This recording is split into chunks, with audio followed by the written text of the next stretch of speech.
നമ്മളെ ബിരിയാണിക്ക് ബിരിയാണിക്കുള്ള rice ready.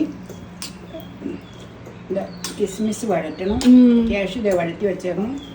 അതെ, വീർത്തിങ്ങി വരുമ്പോൾ ഓഫ് ചെയ്യാം കേട്ടോ.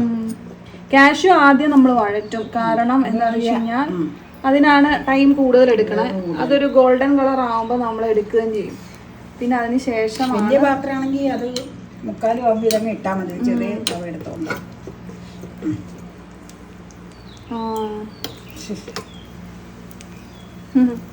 വീർത്ത് വരുമ്പോ എടുക്കണം, അല്ലേ കരിഞ്ഞു പെട്ടു.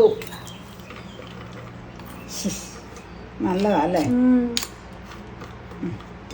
ഇനി പാത്രം എടുത്തോണ്ട് വരാം കേട്ടോ, ഡിസ്പ്ലേക്കുള്ള പാത്രം. അതെ, ഇനി നമ്മള് കഴിക്കാൻ എടുക്കുമ്പോ കാണിക്കാം കേട്ടോ. ഇതിന്റെ ടേസ്റ്റ് അടിപൊളി. ഇനി കളറൊക്കെ ചേഞ്ച് ആയി വരും, മസാലയൊക്കെ സെറ്റ് ചെയ്ത് വെച്ചല്ലേ ഉള്ളൂ. അതെ, ചൂടെ കുരുകി നെയ്യൊക്കെ കുരുകി ശരിയായി വരും. കഴിക്കാൻ നേരത്ത് നമുക്ക് കാണാട്ടോ, കാണിക്കാം. അപ്പൊക്ക് ഇഷ്ടപ്പെടും.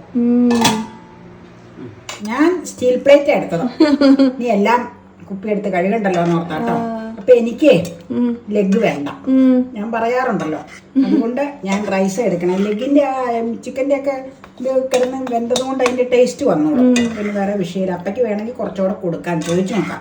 ലെഗ് ഇവിടെ ഇഷ്ടം പോലെ ഉണ്ട്, കാരണം അമ്മ മീറ്റ് അധികം കഴിക്കാത്തോണ്ടാണ് ലെഗ് എടുക്കാത്തത് കേട്ടോ. അല്ലാതെ ഇല്ലാഞ്ഞിട്ടല്ല, ഇഷ്ടം പോലെ ലെഗ് ഇവിടെ ഇരിപ്പുണ്ട്. അത് നമ്മള് വീഡിയോയിൽ കാണിച്ചിട്ടുണ്ട്. അതെ, ഇത് ഷോർട്ടല്ലേ? ഷോർട്ടിലില്ലല്ലോ. ഷോർട്ടിലില്ല, അത് ശരിയാ. ഇത് പിന്നെ പിക്കിള, അതെ, വെളുത്തുള്ളി പിക്കിൾ. വേറൊരു പിക്കിളുണ്ട്, ഡേറ്റ്സ് ലെമൺ. അതുണ്ടോ? പക്ഷെ നമ്മുടെ അപ്പ മേടിച്ചോണ്ട് വന്നതല്ലേ.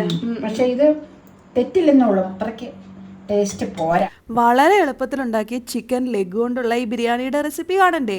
അത് കാണാനായിട്ട് ഈ വീഡിയോയുടെ ടൈറ്റിലിൻ്റെ തൊട്ട് മുകളിലുള്ള ആരോയിൽ ഒന്ന് ക്ലിക്ക് ചെയ്താൽ മതി. ഫേസ്ബുക്കിലാണെങ്കിൽ ലിങ്ക് അയച്ചു തരാം കേട്ടോ.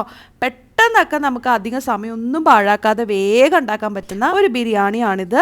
അതുപോലെ തന്നെ ടേസ്റ്റിയുമാണ് കേട്ടോ. ഫെസ്റ്റിവൽ ഒക്കേഷനും ഉണ്ടാക്കാം, അതുപോലെ പെട്ടെന്ന് ആരെങ്കിലും വിരുന്നുകാർ വരുമ്പോൾ വിളമ്പുകയും ചെയ്യാം.